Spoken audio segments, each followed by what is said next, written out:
Thank you आप सभी का। परम माननीय मुख्य अतिथि, प्रधानाध्यापक, सभी शिक्षकगण और मेरे प्यारे साथियों, आज के इस शुभ अवसर स्वतंत्रता दिवस की आप सभी को हार्दिक शुभकामनाएं।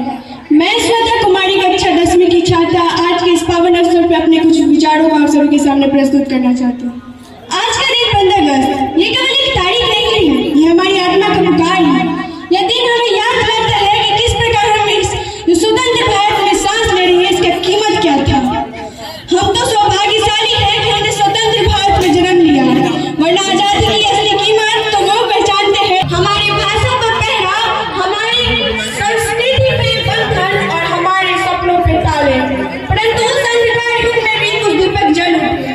महात्मा गांधी का सत्य, सुभाष चंद्र बोस का जोश, रानी लक्ष्मीबाई का जुनून और भगत सिंह का साहस जैसे अनेक वीर जिनका इतिहास की कहानी में भले ही छोटे अक्षरों में लिखा गया है, परंतु उनकी बलिदान की गाथा पूरे विश्व में प्रचलित है।